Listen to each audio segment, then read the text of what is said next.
LoveLine is meant for an adult audience. LoveLine is meant for an adult audience. LoveLine may contain sexually oriented content. LoveLine may contain sexually oriented content. Listener discretion is advised. Listener discretion is advised. LoveLine. 1-800-LOVE-191. LoveLine starts now. Phone number is indeed 1-800-LOVE-191. I'm Dr. Drew, and I am delighted to welcome to the show tonight the star of Breaking Bonaduce, none other than Danny Bonaduce. Good evening, everybody. Good Thanks evening. for having me, Doc. I am so happy you came and checked in with us. Oh, it's my pleasure. Thank you. A delight. You're now a huge star on the cable. I must say, in all honesty, for years and years and years, I've been a huge fan of the show. Oh, Is this God like bless the you. longest running show on radio? It's got to be one of them. It's like the Ed Sullivan Do you know, of radio. and you know when I started doing this was 1983. Are you serious? I swear to God. It was just, I just told someone the story, then I sort of almost as like a confusing, not a joke, but sort of a confusing request. Like, would you help out on this show kind of thing? When I was in medical school. It's crazy. Wow, that's a long run. Little did I know that I would be able to sort of broadcast with none other than someone from the Partridge Family. What was I doing in '83? I think crack. Oh, really? Yeah. Is that when you got going? Pretty sure. How long after the Partridge Family wrapped up did you get going on drugs? Well, it depends on what you mean by get going. I mean, the momentum really. Because there get is, going. if you're not a drug addict and you know maybe you've been high, maybe you've been drunk, whatever. But if you're not an addict, when you say get going to an addict, there is a level to which we go. Yes, I know. That would shock and surprise most people. No, I don't mean where did you go when you knew you were in trouble. I mean, when did the switch get thrown? You know what I'm saying? I got to go with 14, 15. When I went back to school. I went back to I had done the Partridge Family for years and had a private tutor. And then I went back to what was supposed to be just this regular private school called Cal Prep. But it only had 80 students for like 7th to 12th grade. And check this out, my entire graduating class was me, Michael Jackson, and Christian Brando. Which I find fascinating because out of the three of us, I have the best reputation. You're the healthiest. Yeah, You're I'm like the best one. Wow. Well, we got to go pick out with the class of 77. I'm going with Bonaduce. Were the three of you doing drugs together back then? I don't know that Michael ever took drugs, as far as I know. Michael was... First of all, Michael was still black in 77. Yeah, okay? different guy, right? Completely different guy. But we know he was an opiate addict because he was treated for opiate addiction in London 10 years ago. Yeah, no, I don't believe so. I know that's true. But then he was in high school. Yeah. But Brando and I were high constantly. Okay, you too. So that's where it got going. So we can blame Christian Brando then. Yeah, that's easy. What's he going to do? Sue me? He's got to come out of like the hills of Montana or wherever he's hiding out. All right, so you got going, and then when did you finally get sober? First time? The first time I got sober, because my sobriety kind of goes in waves of hours. Like sometimes I've answered, and like Geraldo laughed at me, right? He thought I was being cute. He looked at me and he goes, "So how long you been sober?" And I looked at my watch and I went, "All day now." And he went, "Ha ha ha," and he moved on. I wasn't kidding. Sustained sobriety. Sustained sobriety. I think I had 6 months, close to 6 months, about 3 years ago. I thought you had a long period of sobriety, like about 5 years ago. No, I've had. What was the? Well, here's exactly what happens. I'll tell you exactly what happens because, I'm one of the very few B-list celebrities, because I don't want to just say celebrity because I guess they don't do these talk shows, but B-list celebrities. No, you're a cable star. I'm kind of an A-lister now. I'll give you that. All right, cool, that's nice. They don't pay A-list money. I will tell you right now, cable does not pay A-list money. You know what? Let me give you a sidebar for a second. I really get just kind of irritated reading articles going, Danny Bonaduce, you've been gone for so many years. People, this show is broadcast around the country. He was a radio star in Los Angeles for a long time. For 6 years, I did the other half with Dick and then Clark the other and Brian half, Lopez. For 2 years, I did a talk show, a national Disney show. You've been nowhere since the Partridge Family. It's whatever you did. It's whatever you did, because people, like, if they want to be really mean to me, people use the term has-been. They'll look at you and go, has-been. And if you take has-been and you really go to its core, it means you have done something so important you can't possibly repeat it. Right. Therefore, almost every ex-president is a has-been. Yeah. Clinton, washed up that guy. Never going to be president again no matter how hard he tries. All washed up. So it doesn't really offend me. The other thing is I hear people sometimes going, oh, well, that Danny Bonaduce show, that was acting. Because I thought I've seen it. I've been there with people like Danny. That's what it looks like. Actually, you've been there with Danny. I've been there. I could have sworn you were sober last time I saw you. There was a promo that ran for this show, and you'll hear me in the background muffled. I heard it on the way and going, I just can't take it anymore, Dr. Drew. What that was, I was telling a story, and the mics were on. I was talking about having seen you once, and I was sober at the time, meaning that day, but I was strung out on drugs and could not break free. Wow. And I had pulled you aside and told you in all earnestness, I'm having a really hard time. I can't go on like this, Dr. Drew. But you were unclear about what was going on. Well, we had to go on a talk show together and be cute. But I remember I pulled you aside and asked for help, which you offered, by the way, and you were very kind. You've always been very kind to me, by the way. I appreciate that. My pleasure. You've always It's been kind a of your pleasure. job. You're the doctor. It's kind of my job, but I've always felt sort of an affinity for you, and so Thank you. I don't know what we crossed in the night. You know what I mean? Yeah, we do. And so here we are, So, finally on the same show. This time I have 6 months and what's the date today? Was that your first treatment? No, I've been to rehabs everywhere. But you just never sustains. Well, the first time I went to rehab was to avoid jail. Yeah. Okay, which Are you capitulated this time, or do you think you're in? Or yeah, you I think I'm in. Are you done? Yeah. No? Well, here's what happened, and I will give some credence to the show where people ask if I'm acting, which is funny to me. Yeah, to me because too. with most reality shows, people run around saying, "No, I swear to God, it's real." With my reality show, if I can convince you that I was acting and I'm not really that much of an ass, please believe I was acting. Have at it. I didn't really do any of that stuff. I wasn't drunk on the street. I wasn't laying in vomit. I didn't have a needle sticking out of my arm. None of that really happened. David Copperfield set that up. Oh man. Well, now again, I want to get back to sobriety real quick, and then we're going to take some calls in a second. Cool, great. The 1-800-LOVE-191. Danny Bonaduce in here, none other than with the needle hanging out of his arm. So this is the longest period of sustained sobriety you've had? Yeah, here. This is my sobriety date right there, tattooed on my arm. 5305. Yeah. I could. You've always talked a good talk though. No, but I've probably not been lying to you. No, but I mean you understand the program is what I'm saying. Yes. And yet you've never really capitulated to it. No, and this is the first time ever. And I was going to say this to you about the show and the doctor because I love the show, and I'm not a big fan of that doctor. He's not. My wife really likes him. The therapist. Yeah, he's not my favorite guy. Yeah. But the one thing that they said is, because I wouldn't leave my home. I haven't left my home in years except to make a living. I don't go out. I don't make friends. I don't want to talk to anybody. I just want to read and hang with my family. No kidding. No kidding. You have kids? I want 2 kids. How old are they? 10 and 4, Isabella and Dante. Cool. And I don't want to leave my home. My home's nice. I like my family. What's outside for me but trouble? That's all that's outside for me ever is trouble. Yet you seem to find it. Yeah. So, Trouble, going out with me always involves, sirens and screaming. So I didn't go out of my house for a couple of years, and they said go out, and I started going to the meetings. Yeah. And I started to make friends in the meetings, and I actually, instead of just having a problem and freaking out about my problem, I actually started to call Making some phone of calls. these people. And you've never done that That before? said, never in my life, not ever, Okay. not once. All right, so you're in. What kind of guy just by the sound of my voice, you should be able to tell I never called another man and said, I need help. Do you Ever. Do you have a sponsor now? Yeah, sure And do. what step you working on? I'm working on step 4 right now. Oh, good times. Yeah, good times. I'll be busy. For those of you that are listening, step 4 is the fearless inventory, where you look at all the S you've done in your life and all the shame and guilt, and then you sit down and tell somebody. Yeah. Well, first you sit down and you write it. Yeah. Because you don't want to go by memory. Because for most people, you'll think, well, I punched that guy in the 3rd grade, and I stole Lisa's milk money, and I slept with my girlfriend's friend, and I shouldn't have. That's nothing. When you sit down and you really think it out, you've done even you good people, and I barely recognize you, but even you good people have done some really bad things in your life that it might serve you to get off your chest. Well, it sort of eats at you. Yeah. And if you can find a way to make amends to it. I was talking to someone tonight I was talking to a guy's recovery, and how early in recovery sometimes people manifest behaviors as a way of trying to activate that part of their brain, as opposed to using drugs. They'll steal, and they'll have sex, and they'll eat, and they'll shop, and they'll spend money, all that stuff. And he was going into stores and ripping stuff off. And one day he said he knew there was a problem when he stole an expensive drill bit for a drill he didn't own. Right. It's a sign right there. And his sponsor said, go back in, buy a gift certificate for the amount of that drill bit, and rip it up in front of the store owner. That's nice. Right.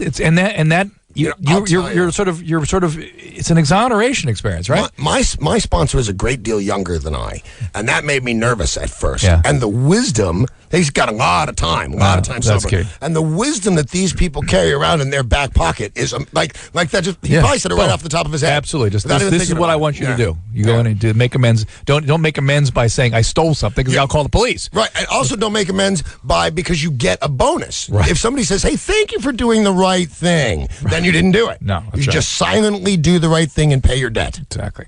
All right, let's take some calls here, Danny. Here Cool. we go. This is Diane, 23. Diane, you're on with Danny Bonaduce. Hi. Hey, Diane. Hi.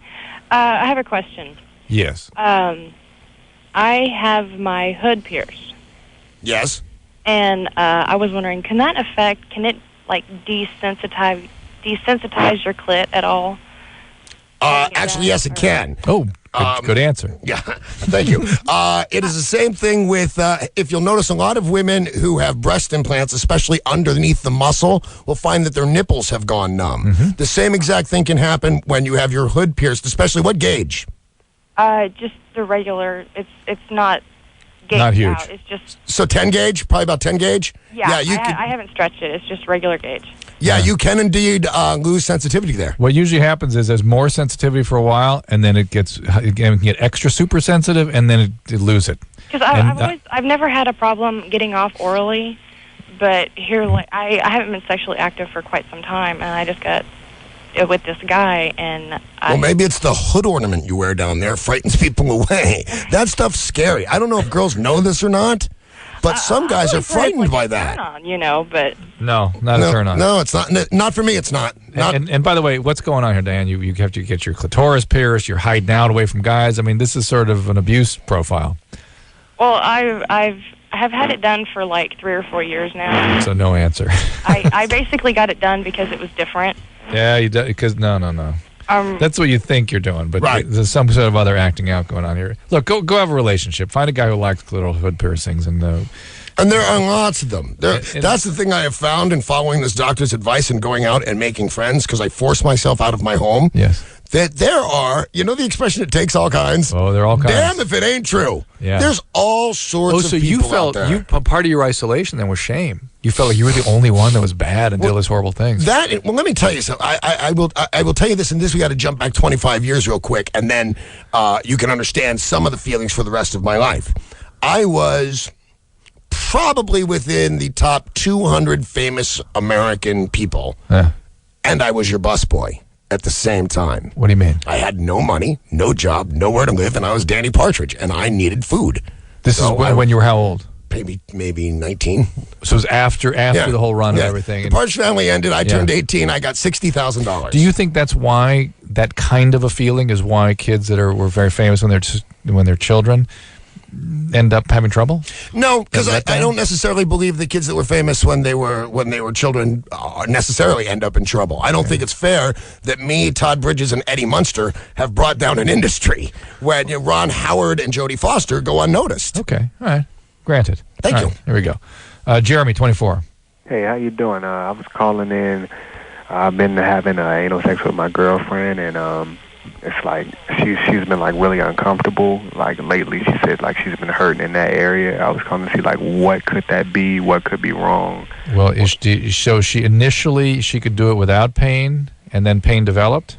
Well, I'm black. She's white, and like we have different types of you know what I mean. Well, she used to He's do huge. it with a past boyfriend, and He wasn't as big. well, he was a white guy, so You know what? As a 5'7" white man, I would like to take exception with this guy, but he's totally right. You go ahead, Jeremy. Keep going. You're fine. So it hurts her. And has it always hurt her with you? well. We've only done it like twice. All right. Well, God bless you for asking, because usually it's the women calling, going, "It hurts me. How do I do? I must be doing something wrong." The fact that you're calling suggests you do actually care about her, and maybe this isn't an activity that's suitable for the two of your anatomies. And if I may add, there is a book out right now. It's called Hot Monogamy. Have you heard of it, Doc? No. It's hard to get. Yeah. I was recommended to me by a doctor, and I went and got it. And I was thrilled. My wife and I were reading it together because I'd had an affair several years ago. Yeah. And my wife and I were reading it together, and it was wonderful and full of really, really, really good ideas. But it did, in fact, say a man should never, ask a woman to do anything that's uncomfortable for her. Well, not only that, not only is it something that she will build resentment, and believe me, she'll find a day to get that back to get back to you. But also, the pain is a sign that the body is being damaged. Right. There's a reason it hurts. You can get rectal fissures and abscesses and hemorrhoids and tears, and you can actually prolapse the rectum. Where's David Allen Greer on that one? Are you Anderson? You in there tonight? Can you get me the David Allen Greer? No, the prolapsed rectum. Oh, come on. What I say? Well, I said I got feelings for you. Can I prolapse your anus? Everybody else in the middle of something. All right. Hey, by the way, Danny likes your voice, Anderson. I do. He said you're soothing. You're very soothing. When you're saying 40 seconds. If he only knew you. 30 seconds. Wow, that's like a porn phone number or something. Nicole's 21. Nicole. There's a wives' tale out there that black males have larger penises. It's true. Well done, Anderson. Hey, Nicole, what's up? Hello. Yeah, Hello, here we Nicole. are. Here we go. Hi, Drew. Hi, Danny. Hey, Nicole.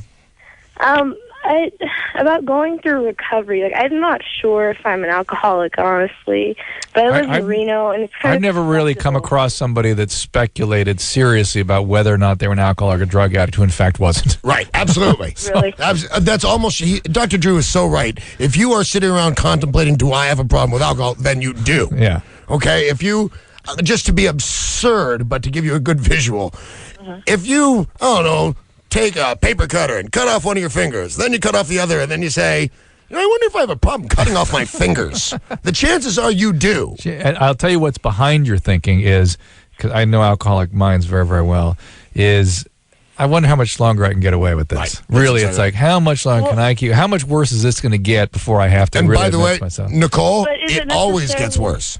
Is it necessarily bad, though? I mean, I'm 21 years old. I live in downtown Reno. You know, it's a constant party. And, I mean, there's questions of what would I do if I quit drinking? You know, would I be... How much do you drink? Ooh, on a good night? No, on any night. Average night. Every night of the week. Work nights, 2-3 drinks. If I'm going out, God knows. All right. Have you ever missed work because you've been drinking? Not in the last year. So that's a yes. You have missed work because you've been drinking, correct? That great alcoholic thinking. Yes. Not in the last 6 months. Yeah. Have you ever awakened next to a stranger because you've been drinking? No, I'm not. That's what's next. Is there alcoholism in your family? Yes, that's There you go. You got it. thing. You're on your Well, way. why is that an automatic, though? Here's the deal, Nicole. You're not ready. Yeah. That's fine. You're going to go out and you're going to have to convince yourself of what it's going to take before you're willing to make change. And the reality is people don't change until they're ready. You got to don't stop lying to yourself. Realize you're on your way. You've got this thing. It's going to evolve. I'll save you a seat, man. Yeah. You know, and when there's you're no ready, rush. Yeah, when you're ready. Right now you're not ready. One of the common preoccupations that patients get, alcoholic addicts, is how am I ever going to have fun again? How am I ever going to have friends? How am I going to enjoy life? That's what everyone preoccupies. And Nicole, you will never, ever, ever believe me. I'm going to say this to hear my own voice. I've never had the kind of fun I'm having now. I've never in my life. And I don't mean, the times I got drunk and came downstairs naked and made a fool of myself or got in a fight and lost badly. Those terrible nights. I mean nights where drinking worked great and was so fun and I was king of the world. Not as I've good. never had the kind of fun I'm having now. So here's what's going to happen, Nicole, if you don't mind my saying so. Please do me a favor and don't die in a car wreck and don't kill anybody in a car wreck. Shy of that, wake up and vomit as often as you need to until you get some help. Enjoy. Thank you. Don't have kids. Please take birth control, will you? Oh, believe me, I will. All right, God bless you. All right, here is we're so hope is the word. We spread hope out near and far, But don't dude, we? you know what it is? You're a doctor and you know the truth. Right. And I am a full-blown, dyed-in-the-wool drug addict drunk. And I know what happens collectively. It ain't that pretty. Alex, 20. How's it going, Drew? Hey, Alex, what's Hey, happening? Alex. Hey, where in Arkansas are you? North Little Rock, just about Little Rock. not even 5 minutes away from Little Rock. I'm coming out to Fayetteville in about 2 weeks, 3 weeks. Well, University Oh, of wow. Arkansas is in Fayetteville. I right. go to Fayetteville every weekend, man. There you go. See that big jumbotron there at University of Arkansas? First thing they want to show you. All right, what's going on? Well, me and my girl have been together for about 2 years, right? Yeah. And when we first got together, sex was great. Every day, about 6 or 7 times a day, Whoa, if not. whoa. How old are you? 20. 6 or 7 times a day? if not more. Oh, whoa. Would you have orgasms that many times? Usually, yes. Oh, man. It's good to be young. It's unless you're the girl. This poor baby. Was your girlfriend hip to it all 6 and 7 times a day? Yes. All right, cool. You guys are a match made in heaven. Well, so I thought so too. So we were going down. We kept on dating. All right, hold on, Alex. Hold on. I want to keep some suspense here across this commercial break. Okay, fair enough. The question is something to do with multiple partners or something. So is that what it is? Hold on. Hold on. Alex, we're gonna get back to you. I want everyone to check out www.vh1.com. That's where you can get air times for Breaking Bonaduce because it's different for cable and different for satellite. It runs like 18 times a week. But if you check out vh1.com, you can vote for. Yeah, I am up for Best New Reality Star. I can't believe it. Normally, I wouldn't care about winning or losing. He wants to win it. So I'm the announcer. I want to win. Let's oblige him. I want to say, ladies and gentlemen, the winner is me. Get on there. Get on the web. Get on there. Yeah, vh1.com. Vote for me. Best New Reality Star. All right, we're going to be back with Alex and his 6 to 7 time a day sexual appetite. And when things get low, you add another person, whatever. We'll find out. I'm here with Danny Bonaduce. The phone number is 1-800-LOVE-191, and we will be right back.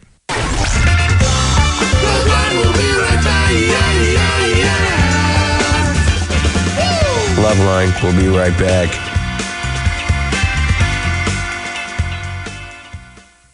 That's right. Danny Bonaduce from Breaking Bonaduce. Hasn't been heard from in years, Danny Bonaduce. Hasn't been heard from since the Partridge Family. But man, he's making up for it now. It's 1-800-LOVE-191. And there's something we were joking about earlier is that for those of you who don't live in Los Angeles, Danny was on the radio here 4 years. He was in the other half 4 years.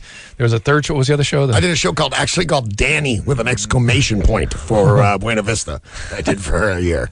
What was that on?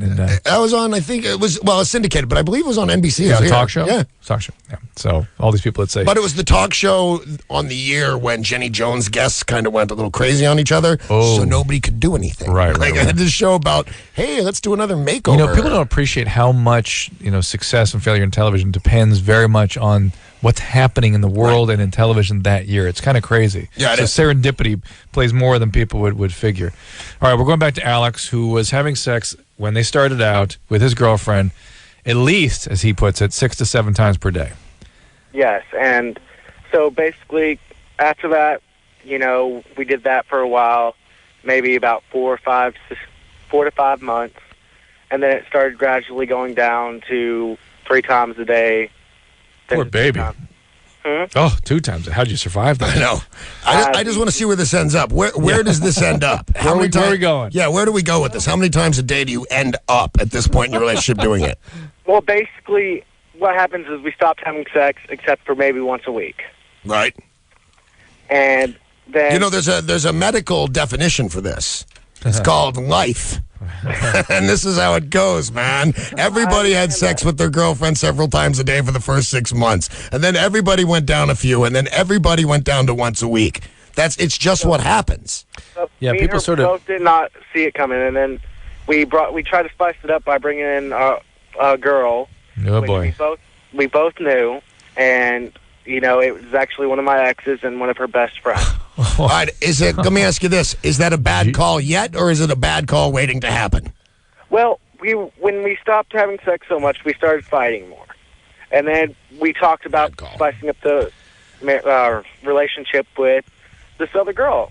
And so we did, and now each time we have a threesome with this girl, the fighting just seems to get worse and worse and worse. So, in answer to my question, it's a bad call already. Yes. What's your question? My question is, why is it getting so worse so quickly after so long? This call has a bogus quality to it, I have to tell you. Really? There's no question. Really well, first of all, the 6, 7 times a day kind of bothers me. Yeah, a that bit too. right What's that, Alex?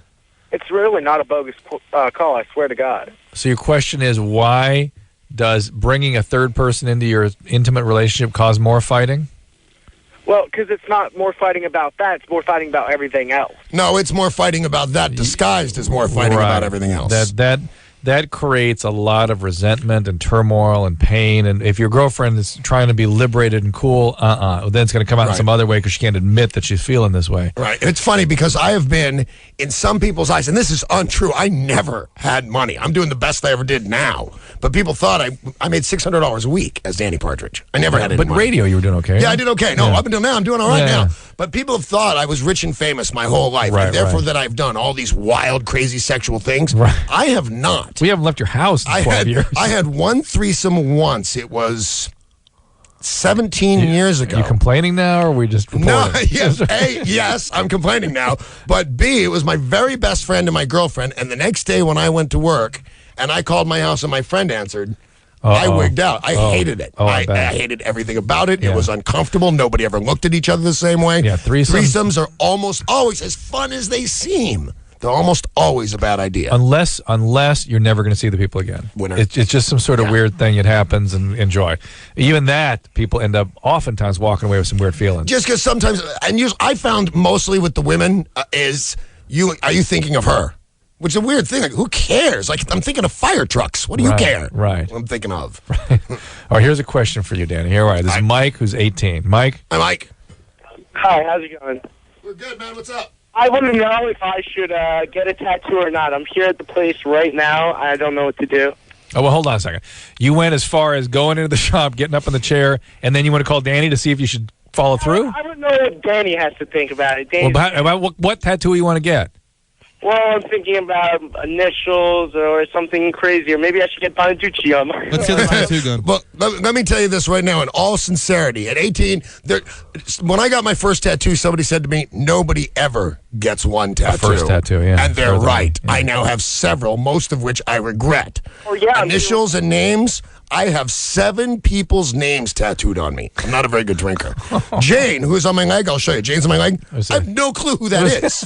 I swear to God, she's a waitress. Yeah. Yeah, so I don't know. This is Jane right there. Oh my God, there it does. And now, if you look, it's a bird carrying a. Look closely. It's a cover of Dana, who is a girl I do remember. So what the hell? So Jane was some really good waitress. Were you in some sort of weird blackout? You did both names?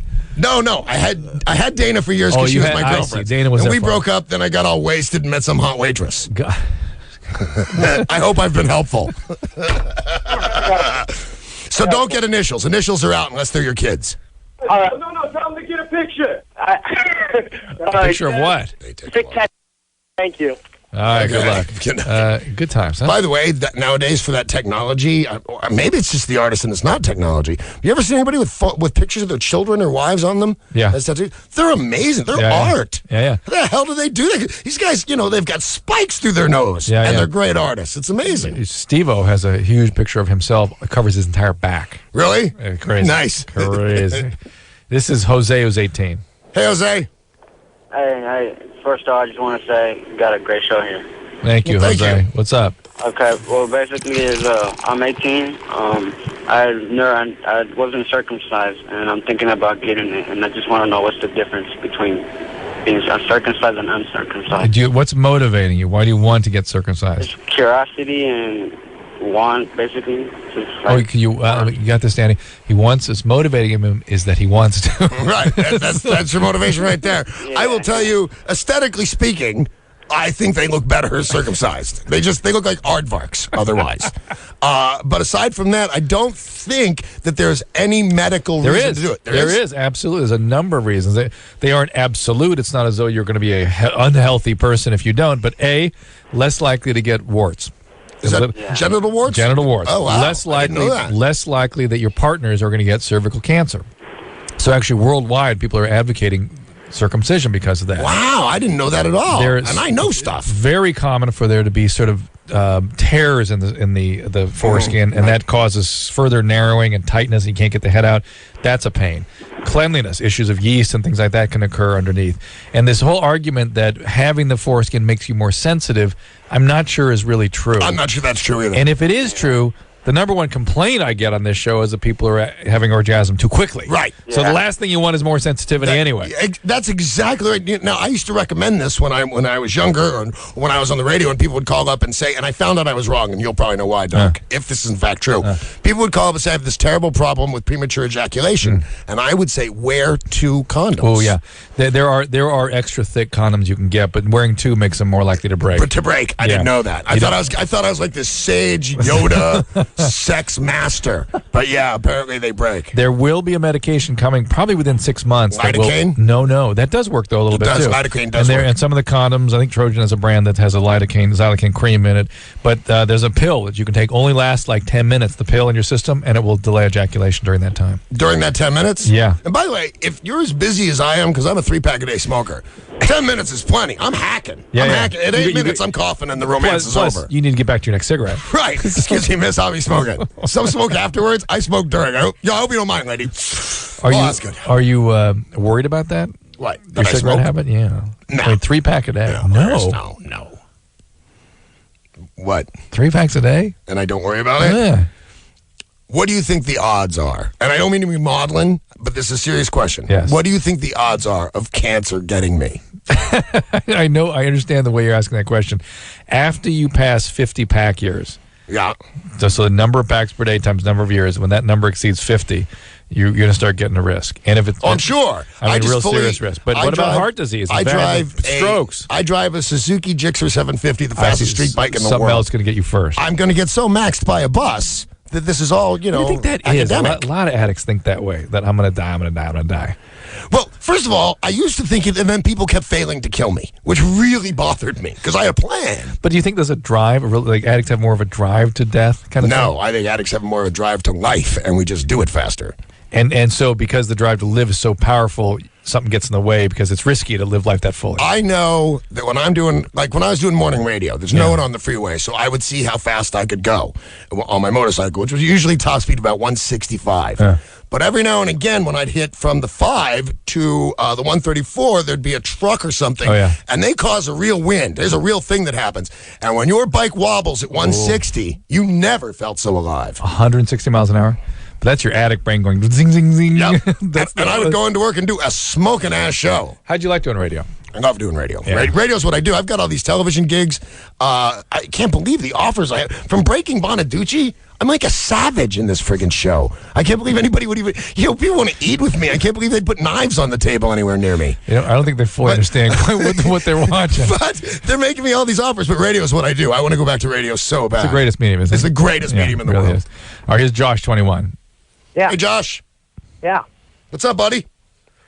Well, got married in May. Congratulations. And, well, it would be congratulations, except that my wife has she had a kid prior to our relationship, and I kind of came into the relationship a little later after she had a kid at about 4 months, and she had a problem with postpartum depression at that point. Okay. And I thought she worked through it. Work through it. It's a biological thing. Well, I understand you thought that. she got through it. She got through it, right? Got through it, right. All right. Anyway, so we got married. We had a kid, and this was 3 months ago. My son's 3 months old. And how old is the son? How old is the child before that one? He's 19 months. He's 19 months and a 3 month, and you wonder why your wife's crabby. I understand. No, believe me, I do understand that. But anyway, we got married, and a month after she had our son, she cheated on me. And 1 month after delivery, was she still breastfeeding and all that kind of good stuff? Yeah. Oh. Wow, man, that's gnarly. Well, no, actually, she wasn't breastfeeding. I'm sorry, she never even started breastfeeding. I was immediately after she had the baby. She basically just started going out and partying and she's a drug addict. She's a drug addict. No drugs, just alcohol. Lots of alcohol. Whatever. Well, whatever addict she is, if she had a baby, she's lactating, not feeding the baby naturally, and going out at night. And getting loaded. There is a maternal instinct that will overpower almost anything. And if it doesn't, whatever it's not overpowering is definitely a bad thing. And powerful. Yeah, and very powerful. And so her addiction, the story again smacks of trauma. That she got a lot of chaos in her life. She likes to bring chaos in. She's drinking, she's using, and this is bad times. Josh, how old is she? 21. Why do you feel the need? I mean, you're going in there trying to rescue someone from a postpartum depression with a 4-month-old child. You're, the knight in the shining armor rushing in there. Where did you become such a saver, a rescuer? What's that? Why are you such a rescuer? I don't know. I've always had a problem with codependency my whole life. Oh, boy. Oh, man. At 21 to throw out the word codependency means good. Somebody told him. Yeah. He's been around and knows this to be true. Good for you. Is this to your mom or your dad, or where did it start? It started with my mom. Yeah, she an alcoholic? No, but my dad is. And what was mom? Depressed or something? Mom was never actually an addict to anything. Actually, she has started to become more of an addict. She drinks a lot now, but she... All right, so you're busy taking care of your family members, taking care of everybody else in the family system, not being able to really attend to your own needs, and now you found someone to attach that behavior to. Which is kind of how I looked at the situation from the very beginning. I didn't really have any control over it. All right, fair enough. This is one of the reasons and one of the many reasons I hate the expression blowing smoke. What a stupid expression. But this is not just a veiled compliment to you. It's a direct compliment to you. You are able to see a bigger picture than I am able to see. What I see is a kid, the girl, 21, who now has 2 children. Another child, a 21-year-old guy. Yep. Who has jumped in this. They've got a cheater. They've got a woman who is not naturally feeding her baby but going out at night, and a kid who knows he's codependent. See, I only see that nucleus of that family. Yeah. And I see disaster. Oh, absolutely. I see disaster. So what do they do? I'm not sure. That's why I wanted to compliment you on being able to see that whole big picture. Because I didn't see their families. I didn't see their moms. I didn't see their dads. I saw the chaos. Well, I saw the toys all over the floor, the dirty diapers. It's all the same. We're both seeing the same thing. You're just looking at it with a little more of a microscope, and I'm sort of stepping back a little bit, looking where it came from. Right. And Josh, there's only one way. Well, oh man, this isn't going to get better without intervention, without treatment, without help. And I think the first step, you seem motivated, you seem interested, you seem smart. Get your ass to an Al-Anon meeting, grab a sponsor, start working the steps, and you'll be surprised. In my experience, when there's a using addict who really is not done, the thing that catches their attention more than anything else is a spouse or a relationship, a partner in codependency recovery. Right. And you've been struggling with this a long time. Your family of origin has got all these, it's a mess. God knows you have a million things you can work on for yourself, not just to bring the wife around, but for yourself. Go do it. If you can't do that, get a therapist, start doing some treatment. And you know what, because you're a young man, let me just say this in all sincerity. I fancy myself, I'm a radio guy and you see me on TV and stuff like that. But if you ask me, what are you? I'd say I'm a tough guy. I'm a hard guy. That's what I do. That's who I am. And I will tell you right now, as a hard guy and a tough guy, I would run to therapy. It's one of the best things that ever happened. Because I thought, pardon the sexist expression, therapy's for girls. Let me go to therapy. How do you feel about that? When did that change for you? When it started to help. When things got better. Yeah. Yeah. And by the way, therapy is just somebody sitting there listening to you. That's all it is. Yeah, it really is. So if you like talking about yourself. And every now and again he goes, oh, that's good. And you go, oh, bitchin', thank you. What does that mean to you? Yeah. Really? Have you thought about that? All right, listen. VH1.com, vote. He's in the Danny Bonaduce in the Big in 05 Awards. He's up against Tommy Lee, Bo Bice. How does Bo Bice? What's that? The Dancing with Stars, the Bounty Hunter stars. I think Danny deserves to win this category. I'd like to change it to beating in 05 and go up against the dog and just slug it out. And toughest guy wins. Because I like the dog a lot. The dog's pretty rough. The dog's rough, man. I take the dog. All right. The phone number here on LoveLine is 1-800-LOVE-191. Our guest tonight from Breaking Bonaduce is Danny Bonaduce. And he's a very quiet guy. You got to bring him out of his shell. So I want you guys to come up with some good questions and bring him along tonight. We'll be right back. LoveLine will be right back. Be right back. Danny Bonaduce here on LoveLine. 1-800-LOVE-191. Thank you for joining us, Danny. Breaking Bonaduce, check your local listings or go to VH1.com for air times. You can no longer say, NBC at 9 o'clock. If you're No. on cable, it's you better figure out when I it is. remember- Or set your TiVo or whatever. When I did the show, because I've never seen a single episode of Breaking Bonaduce, I remember about 2/3 of it, I think, right? But I do remember being violent and mean and drunk and crying and naked a lot. So I decided I wasn't going to watch it at all. But then I had to do the voiceovers for it, say, Breaking Bonaduce, 10 o'clock, 11 Central. And it was like, I knew the worst day of my life was coming, and at exactly what time. Wow. It was awful. It was awful. How does it talk to me a little bit about your feelings about having been in front of the camera during all that? I mean, everyone wonders. Everyone has an opinion about what it's doing to you, or what it must have felt like, or they're offended, or they feel it's unethical. You're the one that experienced it. What do you feel? I don't feel that any of those things are accurate and or unfair. I think it's unethical if I forced you to watch it. You know, just like that you hear all about the censorship of any kind. I changed the channel, so I don't feel that. Do you think that your wife was jeopardized or exploited or anything? No, do you feel that the doctor exploited you by being on camera with you, or your privacy issues were violated? I think if anybody exploited me, it was me. But you were loaded. Your brain wasn't working right. So I wasn't loaded when I sold the show. But as you went down, as things started evolving, it wasn't like you were in a position to rationally consent to what was going on. You know, I mean, you could have easily looked back on it and went, God, what I did there effed up my sobriety. Because I feel horrible and ashamed that I can't get sober because I'm drinking still because I feel so awful about what went on. Fortunately, you don't. First of all, I wasn't sober when we started. Okay. I wasn't. It's not like I was Right. sober when we started. Right. They showed up at my house and I was wasted, Right. which is like a bad way to do television. And I mean, unless you're Dean Martin sitting on Carson smoking a cigarette, telling some cool story, How you did they shouldn't do be that? drunk How on did they TV. do that? How did Right. they do that? How'd they do it? I don't know. I can't imagine. But were you doing the other half? You were loaded? No, never. I've never actually gone to work high ever. Okay. I've done. I think I may have suffered a job from being hungover. Maybe not. I've never missed a day of work ever. I've never been sick. I've never been late. You were just sort of in a I'm steady. super high functioning. But you were in sort of a steady state using in those times. Yeah, What was your main drug back then?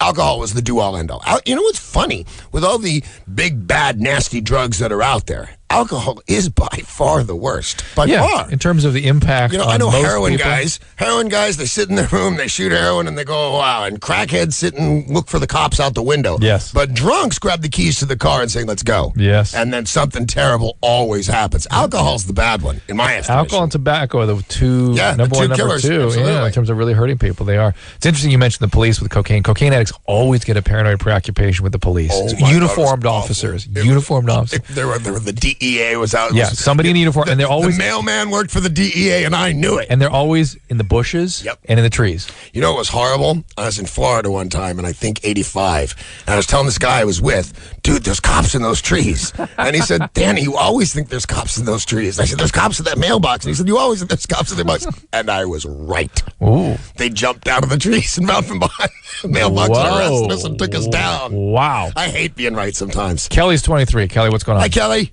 Hey, woohoo! Another redhead. Right on. Woohoo! Redheads have more fun than blondes, I swear. I agree with you. Woohoo.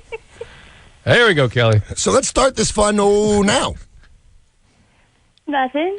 My boyfriend is like a downer. What's happening?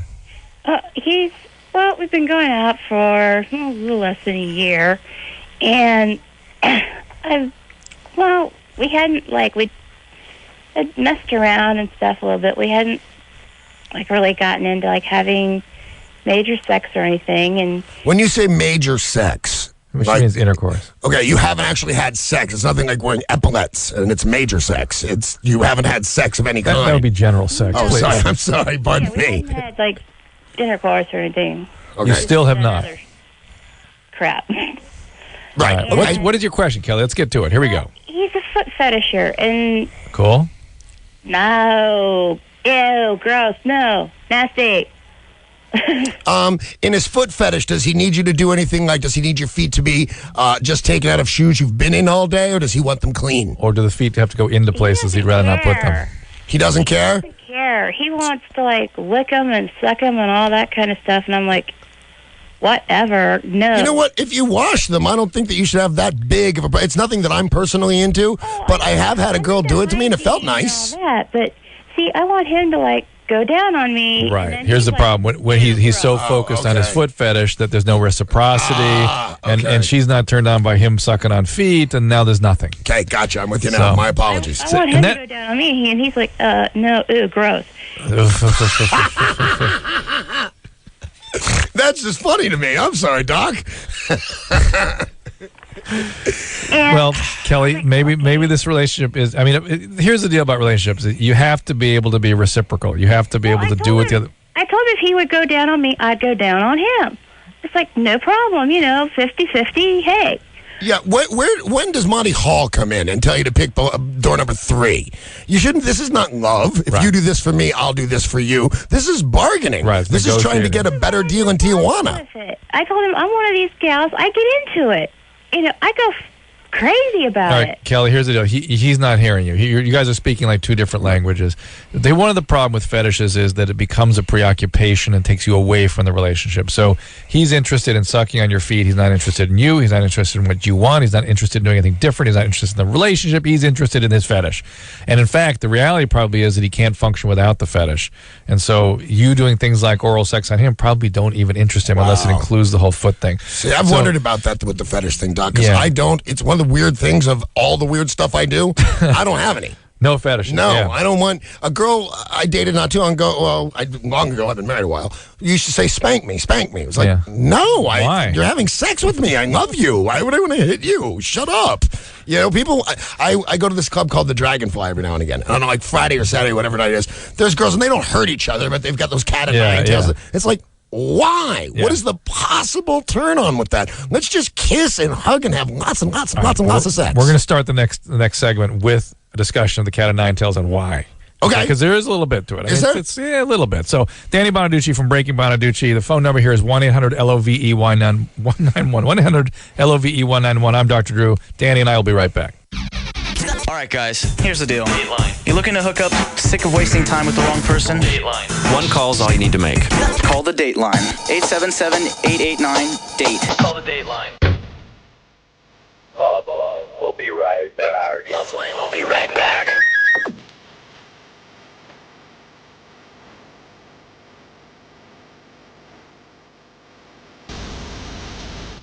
Hey, everybody, it's LoveLine. 1-800-LOVE-191.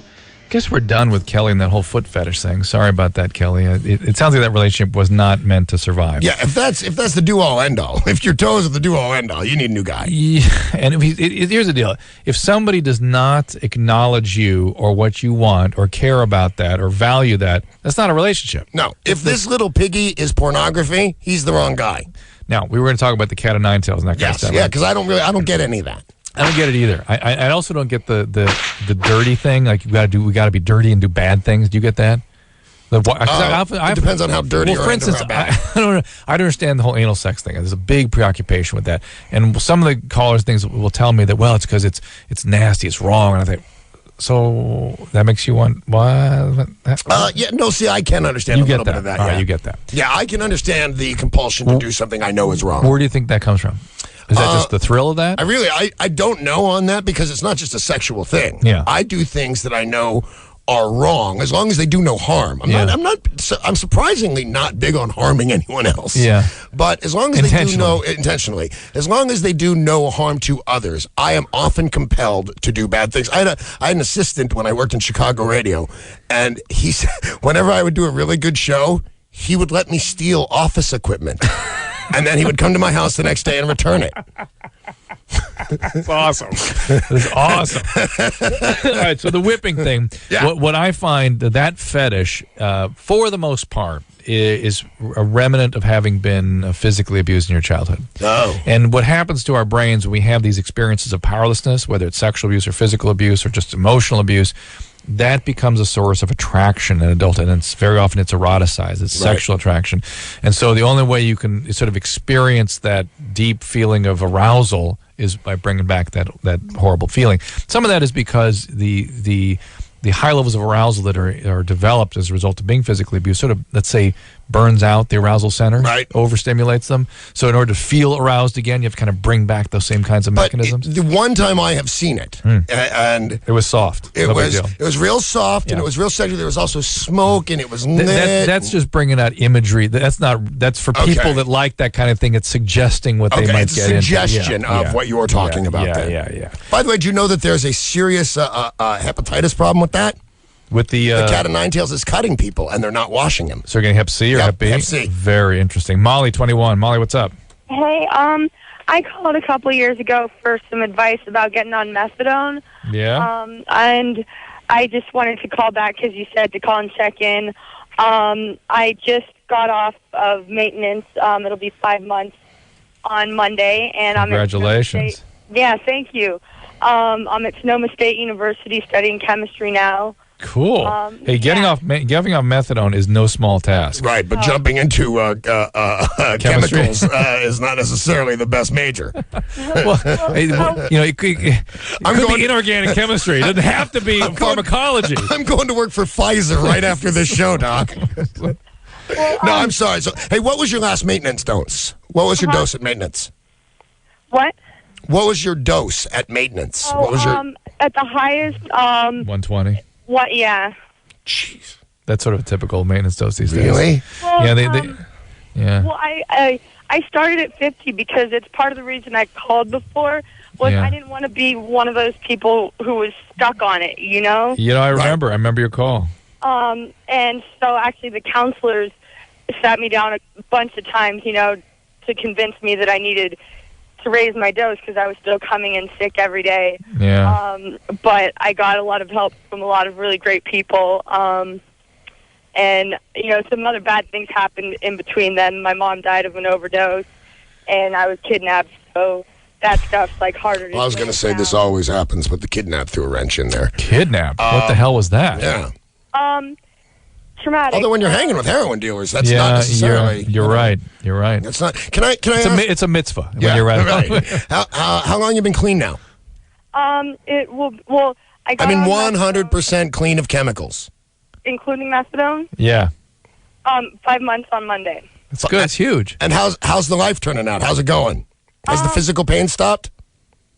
Well, I feel a lot of physical pain now that I never really remember feeling before. I have a cold, and it feels like almost awful. bad. Okay, here's what I want you to do. Molly, that's going to get better. Here's what I want you to do as a favor to yourself, if you can. I know some of these things sound insane, but I mean, when you call up and you say, hey, I'm all hooked on drugs, you are so talking to the right guy.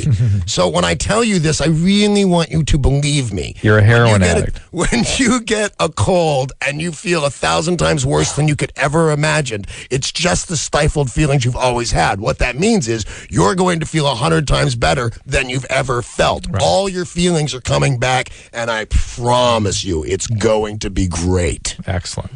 Good luck, Molly. Congratulations. That coming off methadone is just awful. Have you seen Methadonia? That show? No, I'm not. Amazing. But I've dealt with a lot of methadone addicts, and the physical pain is exactly the issue with methadone. They have backache and leg pain and headaches and sleep disturbances, and that takes about a year to really get back to normal. Let's see. This is now Paige, who's 20. Hi, Paige. Hi. You're on with Danny Bonaduce. Danny, I love your show. I watch it all the time. I love thank you very much. Raw and just real, and I love it. Thank you. Okay, well, Dr. Drew, I've called several times within the past year. Okay. And, okay, I'm a mess, and I need a lot of help. I've tried therapy for 5 years. I went to my first love addiction, sex addiction meeting yesterday, and I've gone to a couple of AA meetings, although I've never touched a drug. I don't smoke pot. Rarely drink. My issue is I'm in a relationship. Danny's handing you off to me. I sure am. You're not doing drugs. He don't understand you. So what's happening? Yeah, okay. I'm in a relationship. I realize all the bad aspects of it, yet I feel like I have to get out of it. I feel like I have to, otherwise I'm going straight down. I've cut myself over this relationship. I've just stayed in bed for days and days. What is your question? I feel stuck. You can't break it. I can't. I have to get Have you up. ever been in a psychiatric hospital before? Yeah, I have 3 times. Do you have a borderline personality disorder?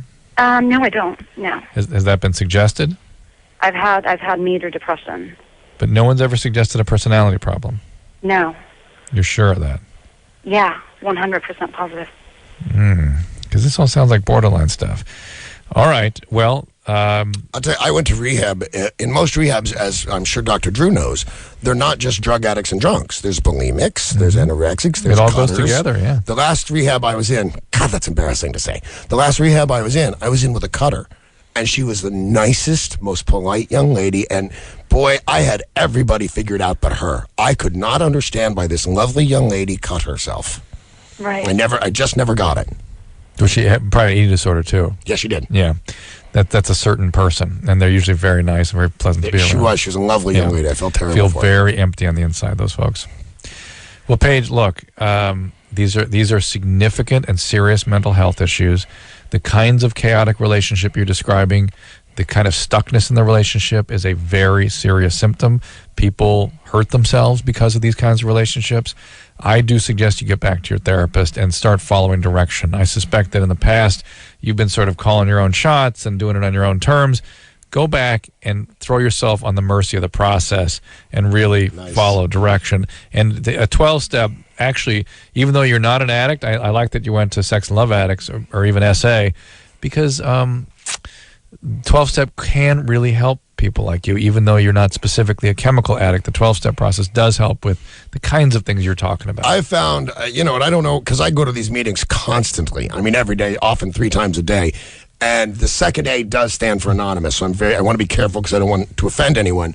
But there is a book that comes along with this process that I have found with almost any malady you have. This particular book, they call it the Big Book. Yeah, it could be beneficial. Yeah, it's one of the most well-written books I've had the pleasure of reading, and I've read a lot. You have to really do it, though. Yes, you do. You have to really throw yourself on the process. You can't breeze through it. No. This now is, a wrong number. This is Zach, 19. Hey, Zach. Hi. How are you doing? Good. What's up? Good. I have a question for Danny, actually. You're right here, man. I saw you on Breaking Bonaduce, and you were actually practicing definitely some sort of martial arts. Mm-hmm. I was wondering what form, who you study under, and how long you've been studying. Well, at that particular, if I was in a karate studio, that was a Kempo studio in my neighborhood, but I hold a third. I hold a third degree black belt. Or was that Zach? Zach. Oh, that was not me. That was Anderson. All right. I hold a third degree black belt in Okinawa and Chido-ryu, and 2 first degree black belts, 1 in Tung Sudo and 1 in Taekwondo. Wow. Which means when I'm drunk and angry, it's a really bad thing. Do you box too, or anything? Yeah, I do box. I don't have the wind for it though. The karate and stuff. It's all like working out in the studio, doing your forms and your katas and all that. First time I ever boxed, I ran out of gas in about 45 seconds. That's hard. Now you would leave the house to go do karate, do martial arts? No, I hadn't done that in. I studied karate from the time every single day from the time I was 10 to about the time I was 28. Wow. And then pretty much everything stopped. I went indoors. You started isolating. Went indoors. Do you have agoraphobia? I don't think so. I don't believe so. You just don't like going out? This was my theory, and I know it's crazy, and I'm over it now. As a matter of fact, I'm actually in a little bit of an argument because of the opposite of this. I said to my doctor and to my wife, who wanted me to go out and make friends, I said, I don't want to. Every single person I need to know, I'm married to. Right. I'm good. I don't need anybody else but Gretchen. She's the only person I need to know. Yeah. And they forced me outdoors. It turns out it's really fun. There's a lot of stuff going on. Can you see how doing that to Gretchen is a little bit unfair? Yes, I didn't see it. Yeah. I saw her as unfair as, why don't you love this? Yeah. Why aren't you going, oh my God, all he wants to do is worship me? Because that's what I mean, she's, in my eyes, I'm a flawed human being, a seriously flawed human being. Get her in here tomorrow night. You know what? She's fabulous. She'd love to. Yeah. She is not a flawed human being. She is, I used to say flawless, and then everybody yelled at me. She's barely flawed. How's that? And I just wanted to sit around and worship her because I knew I couldn't go out and duplicate her actions. That my leaving the house wasn't going to help anybody. Nothing was going to get better because I met anybody. My wife leaves the house. Nice things happen to people. I just wanted to do no harm. Do you like people? Yes and no. Okay. Where did you? I like people briefly. People come and go, saw your show. I think you're the best. And I go, dude, thanks, man. It's not no. It's not no. It's not no. Yeah. It's not no. And where'd you and your wife meet? My wife and I met in Phoenix. What were you doing? I mean, we're on a blind date. Blind date? Oh, you don't know this? No. We were on a blind date and got married that night. That was 15 years ago. Was it a blind date or a blackout date? No, it was a blind date. I remember it clearly. We went out on a date. It was an excellent date, and I was drinking heavily. I just assumed she was drinking heavily. I got us thrown out of a bar, which is always the sign of a good date for me. And we went back to my house, and I put the moves on her, and she said, you know what? I should have mentioned this earlier. I'm a Christian, and I'm not prepared to do that till I'm married. And I said, hey, you could have mentioned that before I paid for dinner. And then I thought, well, that's not unreasonable. So I opened the yellow pages, whole pages of ministers. Let's get married. Called one, married her 15 years ago. So, and it worked. It totally worked. I love her. More than my next breath, I love her. Somebody else wants to kiss your ass here. Stacy, who's 35. Hi, Stacy. Hey, I just wanted to tell you how inspiring your show is, and it's funny because I was even going to go on the web and try and find you to send you an email, how there was this one point where you said, hey, really raw, and you said, hey, I need to make sure that I have a job after this show. And it was really because, you were just speaking to the camera guy or the producer, and I thought, I really hope that this brings you success because it's so awesome what you're doing and that you're letting us all watch it. And it's just, I hope you know that it really touches so many people. Well, I will tell you the truth. I did not know that. my wife told me that as it started. My wife said, this is going to help people. And as a matter of fact, have you watched the show kind of with some frequency? I TiVo it. Absolutely. Okay, so do you remember an episode where my wife says, I think the show's going to help people, and the camera pulls onto me, and I look at the camera and I say, this show's not going to help anybody. It's a piece of crap reality show. Just pay me. Yeah. Do you remember me saying that? Absolutely. Well, that's what I believed was going to happen. But now, the amount of mail I get, plus, as Dr. Drew knows, I'm on a list of people who help other people, and I'm the third guy. So if the first two people don't answer, I jump in the car, pick up two other guys, we go pick up a drunk, and we take him to the right place. Yeah. Oh, hell yes, I'm in. I am in, Doc. Good for you. So I actually now have to believe my wife and you, and thank you so much that I really do think somebody got help. And it's not just to kiss your ass. I just think that it is so raw and so real. And I have really bad panic disorder, and so I watched you go in to rehab and how hard it was for you. And I was like, that's sort of what I think I have to do to get through anxiety. And it's part of my question. I didn't really have a question, but now that I'm on, it's like, Go. Do you believe that panic attacks are curable, quote unquote? Absolutely. I had panic attacks when I was in college. Really? Horrible, debilitating, the most awful experience I can describe. What'd you do? I've had them since I was 7 years old, and I'm now 35. And Were you a trauma survivor? You know what? No, I mean not anything that I remember. But well, there's all kinds of ways to approach anxiety. There's pharmacological ways. Doing that. Yeah. There's cognitive behavioral therapy. That. I mean, there's EMDR. Do you believe in that? Are you a big fan of that? I'm not a big fan of it, but it's not about believing or not believing. For some people, it really works. Really? Yeah. Because I was going to try it. Do you have a lot of panic still? No, I don't anymore. When I checked Thanks, Stacy. Stacy, when I checked into rehab, they asked me, what do you drink over? And I said, nothing. I prefer being drunk than being sober. I have no problems in my life. I make a comfortable living. I love my wife. I love my kids. Why am I here? I don't drink over anything. Why are you bugging me? But then, a day without the drinking, the panic started to Well, set. that's withdrawal. That's withdrawal. But I also realized I would never tolerate this kind of panic and fear. The anxiety.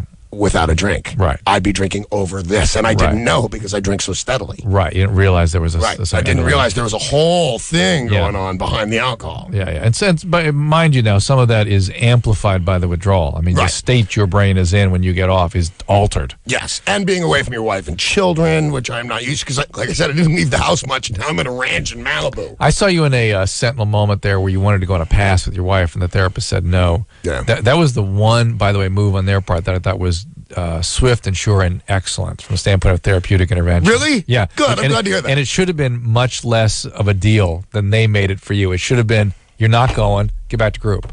That's it. Instead of sitting there letting you yell at them. I think they knew that if they ever talked to me like that would be the end of our relationship. Oh, you couldn't tolerate that then? No. No one talked to me like that. They couldn't say, you're not going, now let's get back and go to group. They might have said that. But if the way you said it was more I like was a in little your hard. face. No, It was no, like, no. You're not going, that's all there is to it. Now you get over there. No, that no. would have been the last time they spoke to me. Yeah. No, I don't mean in the sense of being harsh or No. Oh, yeah. No. But just matter of fact, like, hey, it's not happening. Let's go. Let's get going here. I'll tell you the truth, because I've known you so long and you've seen me so in and out, and I've even pulled you aside, just so you guys out there know, he's a real life doctor. I've pulled him aside on television show sets and said, please help me. I'm sinking. And he did. You've always been so kind to me. But the fact of the matter is, that was the first time I realized I was really in trouble. And at that rehab, when they wouldn't let you go to the I past? did every single thing they asked, no matter how stupid it seemed, no matter how ridiculous it seemed. Good. Drum circle, I didn't care. They said do it, I did all. That's a change, right? Yeah, You've never totally. done that in three No, before. they said do, I jumped. Yeah, that's how we kind of tell people are getting better when they're willing. Yeah, They well. just follow direction. All right. And then after it doesn't. It's this big secret. It actually is going to be really hard for really long. I've been sober 6 months and a few days, and and I know this too shall pass. But the last few months have been roses. I'm having a wonderful it starts time. being self-sustaining. Absolutely. I go to the gym. I make friends. It's lovely. Sarah's Just sitting in a room drunk. Sarah's 28. Hi, Sarah. Hi, how are you guys doing? We're doing good. I guess I called because I am 28 and I've only had one relationship, and I experienced this sort of almost like a trauma, experiencing trauma after dating anybody. Or any sort of sexual experience, minor or major. What's your? I'm a little confused, but what is your question? All Exactly? I got was she's having sex with minors, which I think is a problem. You've had one relationship. Does that mean you've only had sex with one person? Yeah. And after you have sex with that person, you feel bad? No, that wasn't bad. It's anybody else. I rarely date, but when I do, if I have any sort of sexual experience with them at all, it's literally a 2 to 1 month process of recovering from it and kind of obsessing about it. And That's not normal, right? No. I've heard about it. I don't know any. I've had girls say it to me, but I didn't believe them. Because girls, I'm a very romantic guy. I like to say romantic things. I'm a big candle flower kind of guy. I'm all about that kind of stuff. Notes on windshields in the morning. I love that kind of stuff, right? So what happened, very possibly, you waited till you were 28. You put so much import into this one particular young man, and now he's gone, that sex with somebody else just riddles you with guilt.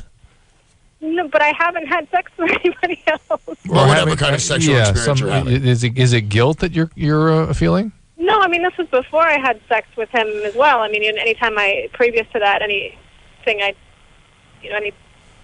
sexual experience, whether that was, minor or anything, it was a period of recovery. I have to literally, I would be the person who was running that night up, running away so that I wouldn't wake up with the person or have. I got to go back to Dr. Drew's question then. Are you sure you're not a trauma survivor? No, I'm not. That's what I was thinking. Yeah. I've never been abused. I have a wonderful relationship with my parents and other people. My friendships are All right, then are you a highly religious person where you feel excessive amounts of guilt? No, my parents are, but I'm not. All right, here's the deal. You need to have a relationship. Why don't you basically make a reasonable rule of thumb for you? I don't have sex unless I'm in a relationship. I don't feel good about it. It's overwhelming to me. So go out there. There are plenty of guys that would love to do that, to get involved first, get going. You're 28 now. Men kind of land around 28, by the way. They're off the testosterone infusion that they're on for so many years, and they start looking for relationships themselves. So now's a good opportunity to do that, all right? And just don't have sex until you're actually involved with somebody. And, I didn't get this because I'm much older. I was working with Mario Lopez on the other half. And he always used to say things like, well, I have a sister and I treat women like I would treat my sister. So I date them so on before we would have sex. And he said, and I wouldn't respect a woman I had sex with on the first date, which I find insanity. It's like a woman is giving you what you want most out of life. You don't like her? And you're mad at her for it? What are you, insane? This is like my favorite human. What happened in that relationship? I thought those two were perfect. Oh, yeah, so did I. I thought they were wonderful. I remember when they were just dating, I called it. I said, you're getting married. I just know it. It's just, neither of you were going to go anywhere else. Where else do you go from there, from those two? And then something happened. I don't know what. Yeah, I'm sorry about that. Me too. Do you feel comfortable talking about other things you're dealing with? Are you I feel comfortable talking about anything you want, man. You're on medication now? Yeah. Does that help? Yes. Here's the thing about psych drugs. Tom Cruise made a big statement about psych drugs, and he's wrong. The problem with psych drugs is not that they don't work. The problem with psych drugs is that they work. Right. They're the only medication I know that if they work, convince you don't need them. Right. You know? All of a sudden you're feeling normal like everybody else. Why am I taking all these pills? Right. That or you don't need to do other work. Right. You don't need the psychological This work. can't be good for my never taking, because I take enough pills to get full. Well, they kept referring to as bipolar in the or manic when you were at the, manic, bipolar, rapid cycling. Yeah. So that would be Depakote and Prolaptol. No, right now I'm one of the two because I stopped one. Lamictal, Lexapro, Prozac, Seroquel, and something else. That's actually a pretty standard combination. Yeah. Lamictal is a drug. And my dose is actually extraordinarily low, which surprises me. Lamictal, like 25 milligrams Lamictal. Lamictal is a drug that causes lots of rash, and it's hard to use, but when it works, man, it works great when people tolerate it. Right, it does. And Seroquel is probably to help you sleep at night and that kind of thing. And then you add in a mood medicine. So the Lamictal keeps the lid on, and something else supports the bottom. I got to tell you, they all told me, they said, a lot of people like you, because I'm seriously manic. I mean, this is me, I'm medicated at the moment and take a gander. So they said, a lot of people like you don't want to give up the highs. Right, they like the manias, yeah. I don't feel particularly different. I feel like, until they fired me, I felt better at my job. I felt faster and quicker. When you were now? Yeah. The way you are now? Yeah. Yeah, of course, you're not using it. But also with the all of a sudden, the decline of Western civilization is all my fault for no reason at all, just because I'm not taking my meds. Not having that burden, whether it's imagined, real, or imagined, is lovely. It's a beautiful experience. The thing, I haven't watched a lot of your shows, but I watched a couple, and the one thing I saw you have as a prominent feature of your mania is irritability. Yeah. And so that's probably gone away. Yeah, very much so. And so that even though you can still have lots of energy and be okay, but not be so irritable and overwhelmed. My energy, as I can see, like the highs they were worried that I'd miss so much, I don't see that they're gone. Maybe inappropriate highs that I didn't know were there are gone. Right. But I'm having the best time of my life. All the way down here, I'm going, I'm doing LoveLine. I can't believe this is the coolest thing ever. Oh my God, do you think everybody wants Starbucks? I mean, I was just, everything's really good. All right, the phone number here is 1-800-LOVE-191. Join Danny Bonaduce in his really good life, asking some really good questions. Oh my God, there's somebody calling in from Oslo, Norway. Right on. Wow, Ingrid, no way. All right, we're going to find out after this. LoveLine will be right back.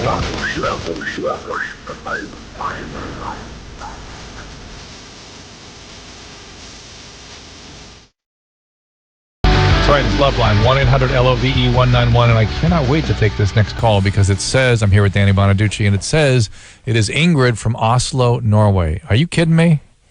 Hello? Ingrid? You can't be. Hello. Oh my gosh, it is so nice to talk to you. Really? Wow. That's what people sound like in Norway? That's what people sound like in Norway. All right, if you say so, Dan. You've been around. I've not been in Norway myself. I get around. How you doing? I'm fine. How are you? I'm very well, thank you. What made you call in tonight? Well, I was just having breakfast, and I was thinking how much, let's see, my boyfriend is upstairs listening to the show, and I just thought, why not call in and say hello? How do you get the show? How does one get the show in Norway? We did not have it before the summer. There was a girl who was living with us for 1 month, and she bought audio cassettes of the show.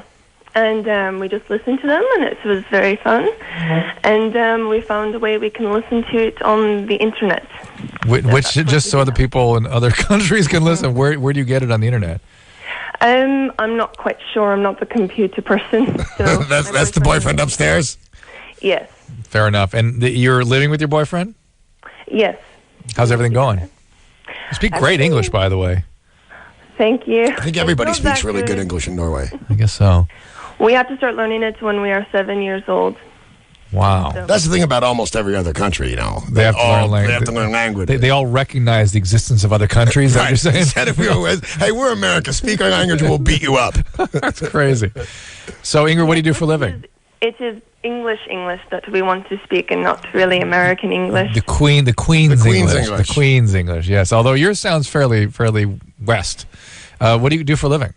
I am a student at the university, and on the weekends I teach swimming class.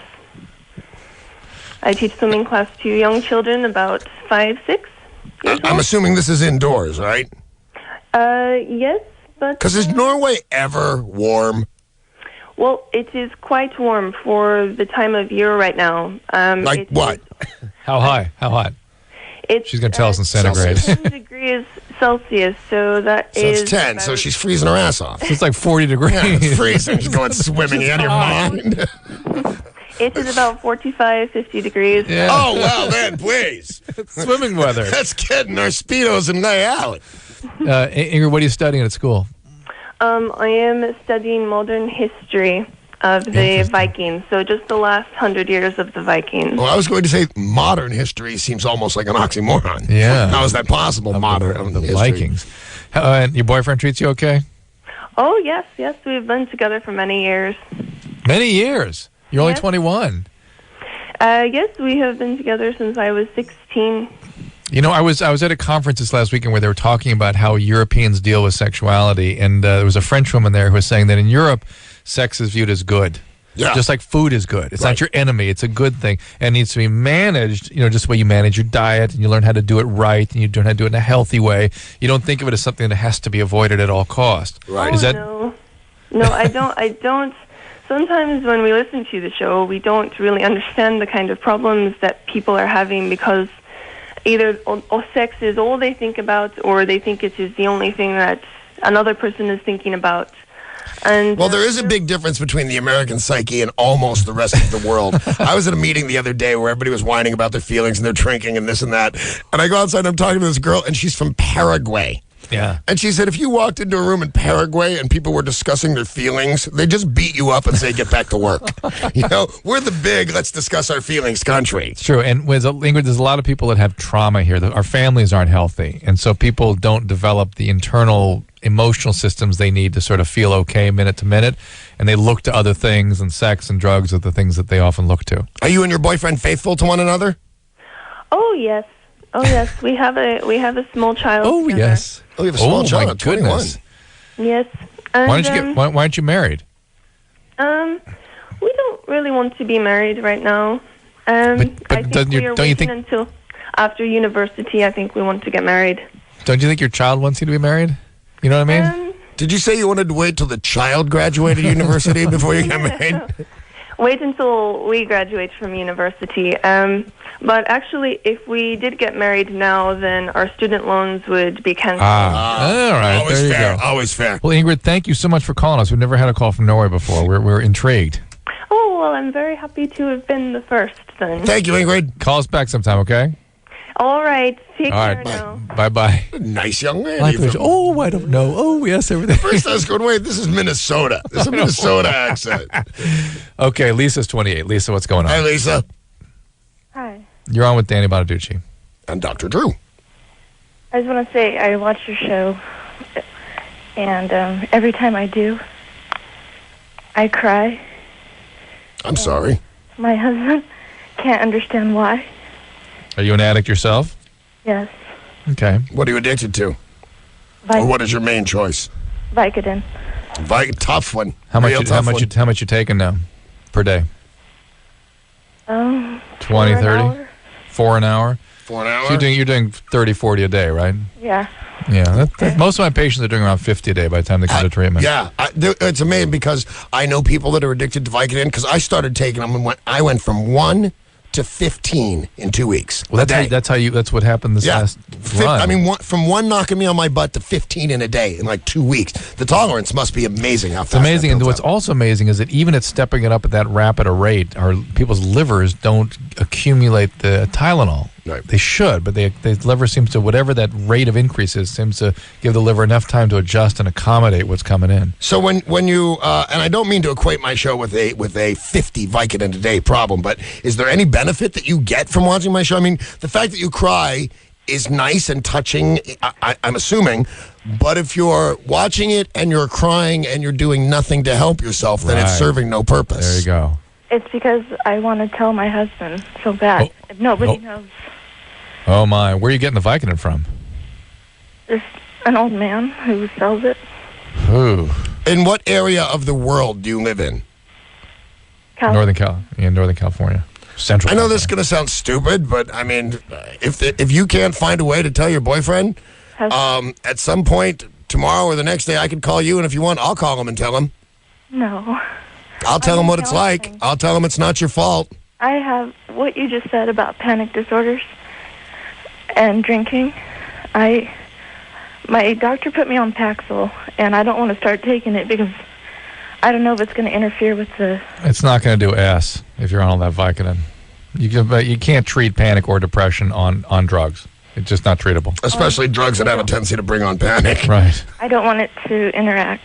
All right, here's the deal, Lisa. Well, don't even worry about that. You need to get into some program. You're an opiate addict. You need to get in treatment. It's going to take you got to take a few months off and focus on this. You got to do it. That's all there is to it. There's no easy way out of this. You got to go do it. I can't. I'm afraid. I'm a nurse. All right.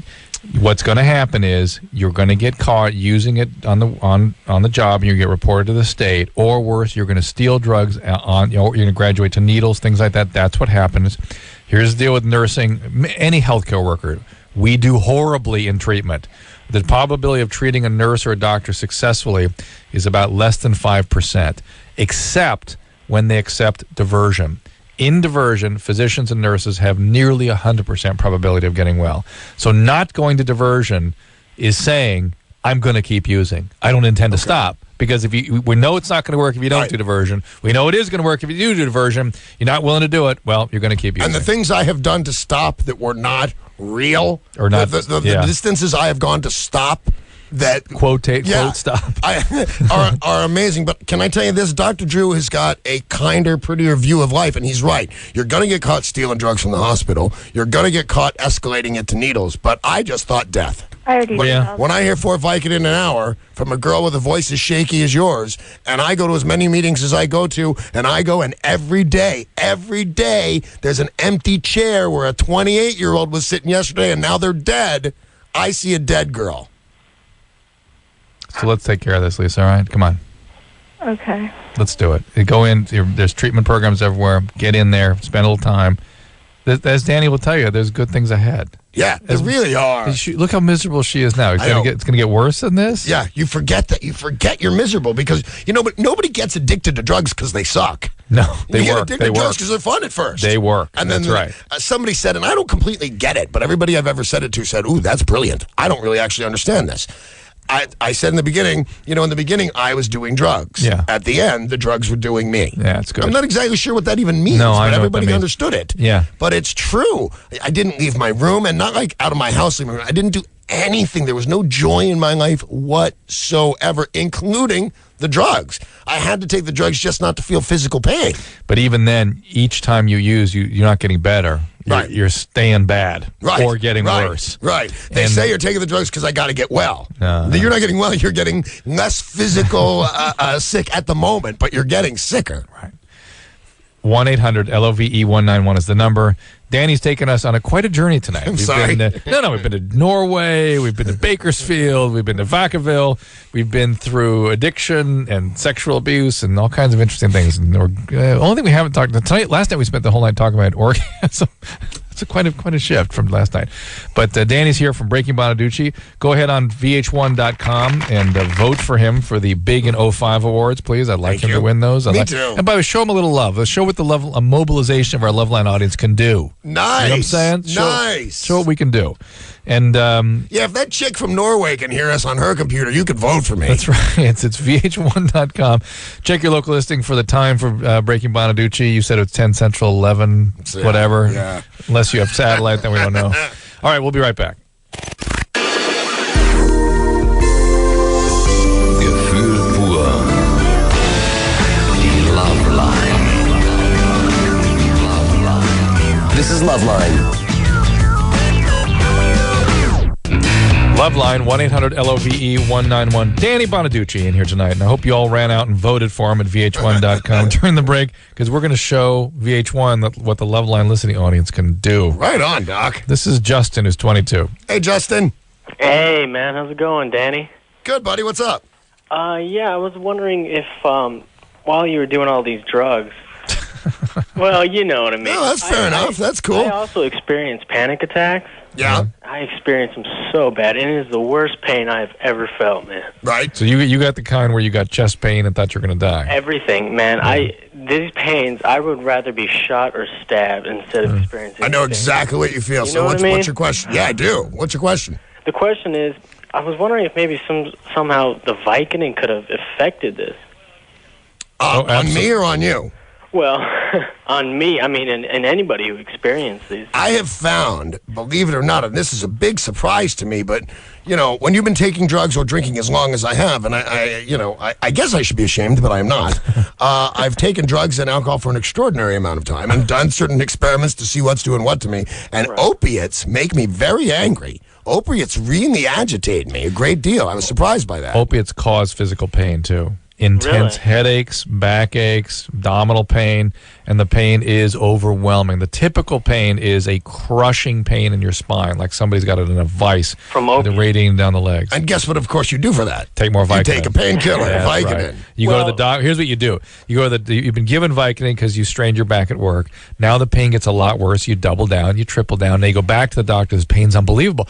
Let's get an MRI scan. Oh, well, you've got a little bulging disc on L2, L3, L4. Like everybody does. Right. Every human out that's upright in their 40s has that.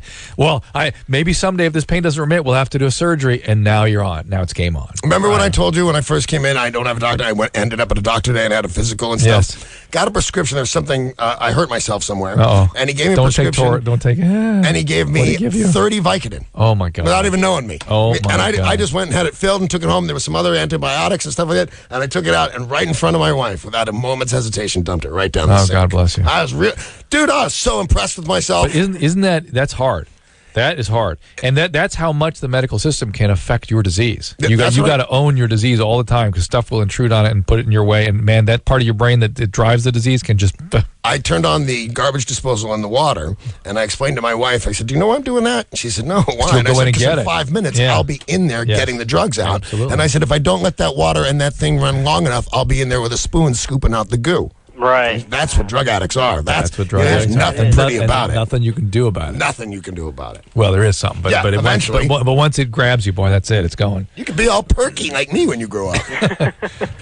So what's up, Justin? Well, you know, I was taking them for a while. I was taking them one a day for 2 years, and that like Donnie said, that filled my stomach up. I went to a drug rehab, and they kind of laughed at me like, that's it. But to me, I felt like I was addicted because I was doing it for like 2 years straight every day. Yeah. And I was only taking 1, 2, and, you know, so I just figured maybe that was causing my panic attacks, but eventually it came down to you weren't taking anything else? You weren't taking any anxiety?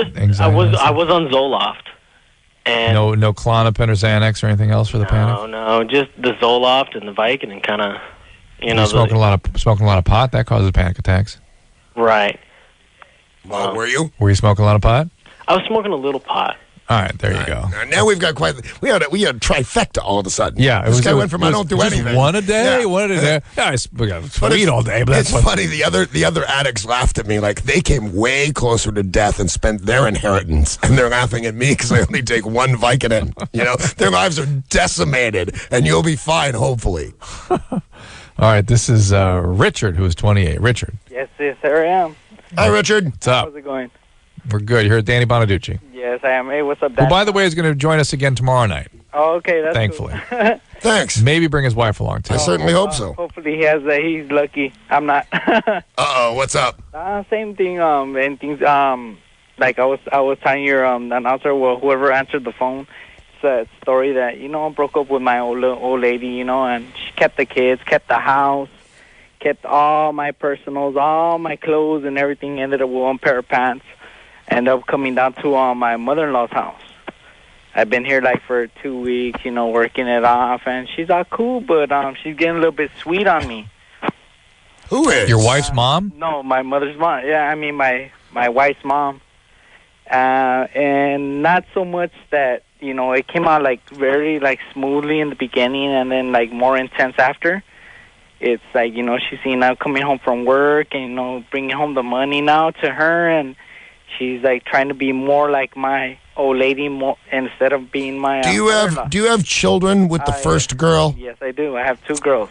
See, that kind of wrecks my theory right there. What was theory? My theory was go ahead and do it and have a great story for the rest of your life. I don't know about that. You know what? I mean, some huge mistakes are worth making just so you can tell the story later. Has she actually made a pass at you? Well, the thing is, the type of people that, I mean, we're Chicano, and, you know, it comes with the territory that, you know, sometimes the mother's daughter are, like, almost similar to the same age, and we've all been through the same thing, and, you know, maybe her old man back in the days was, like, look sort of like me, so... What is your question, Richard? Yeah, because you're making assumptions like crazy. Yeah, I'm not sure this is real. My question is this, is like, you know, it's like, in my point of view, I see it like we were always like family, and I mean, I'm not trying to like pull anything. I love her like a mother-in-law, but she's trying to like, you know, get into my pants and... Well, give me an exact description of one of the times that she came on to you. What did she do? Okay, let's say like the other night, Halloween night, she went out to a VFW party. Yeah. She comes home, and I'm listening to K-Rock with her, and, you know, and you guys had now some dancing thing. I love dancing up at the House of Blues. And she comes in, and, you know, she's all drunk, and then she starts, you know, I'm laying there, like, on my bed, and I wake up, and she's licking on my nipples, dude, and I'm like, whoa, whoa. Hey, I'm like, Richard, what? get out of there. Get out. I got to tell you right now, if you do it with the lady that parties at the Veterans of Foreign Wars Hall, you got an issue, buddy. And she's your mother-in-law, simultaneously. That's a big night out. Wow. Richard, come on. That is your wife's, the mother of your children's mother. Wait, that's your kid's grandma. Yeah, your kid's grandma. You're screwing around. Get out of that house. Take care of yourself. Get an apartment somewhere. That is effing ridiculous. Yeah. Stop it. Stop it. Come on. Turn back now. And she's an alcoholic, it sounds like. She's loaded, doing this crazy stuff. Sometimes does it feel like a waste that you actually are a doctor? I mean, who needs a doctor for this one? You can't sleep with your kid's grandma. I spent 27 years in medical school. You can't sleep with this lady. You say it much better than I do. All right, listen. I don't have to back up being a doctor. We have to take, but you say it better still. We have to take another break here. Danny Bonaduce is our guest, and he's coming back in tomorrow night, so we'll get more of this and more calls from Oslo. And for right now, we'll just take a little break. It's Dr. Drew and Danny. Be right back. If you need help, call LoveLine. 1-800-LOVE-191. Well, that about does it for LoveLine. I'm just talking with Danny about how I approach drug addicts when I'm treating them. And when I'm teaching medical students, I tell them, Danny asked me if what we do when patients lie. And it's like, well, what I asked actually was, I've known Doctor for years, and I've been sober off and on, and I said, you know, you don't know me that well, so you can tell me the truth here. Can you tell that I'm not lying to you? That I could not be, that I might be on drugs right now? Can you tell I'm not lying? I have a pretty good radar, pretty good instinct on it, but I'm not foolproof. And what I was telling Danny is that when I'm training medical students that deal with addicts and alcoholics, I tell them to put their fingers in their ears, the students, and do not listen to what the patient is saying, because 90% of it is just total BS. Yeah, right. And listen to what they're evoking in you, the feelings you get, and whatever comes to mind, follow that and trust it. I'll tell you this: when you've been lying for 25 years and you start telling the truth and people don't believe you, you get really, really mad. You're like so indignant. I can't believe you don't believe me. I'm 25 years and now I tell you the truth and you don't believe me? Drives you crazy. How dare you? I know, totally. Well, Danny, it's been a pleasure. It really was my has. pleasure. Thank you, Doctor. Danny's thinking of bringing his wife by tomorrow night for a segment, too. It'll be interesting to get her sort of take on all this, too. I'm sure it will. Speaking of dealing with lying for a while. No kidding. Oh, man. All right, I appreciate you being here. I appreciate your honesty, and I know the listeners do, too. And we'll have more fun with this tomorrow night. Danny Bonaduce. It's Breaking Bonaduce on VH1. Go vote for him on VH1.com. And again, I appreciate all your openness and sharing. This has been great. Thank you so much for having me. I really appreciate it. And thanks for everybody that called, including that lady from Norway. And we'll be back tomorrow. I'm laying there, like, I'm on my bed, and I wake up, and she's licking on my nipples, dude. And I'm like, whoa. Get out of there. Get out. This has been LoveLine. The opinions expressed on this show are not necessarily those of the staff, management, sponsors, or this station. The producer for LoveLine is Annie Gold. LoveLine is a presentation of Westwood One Entertainment.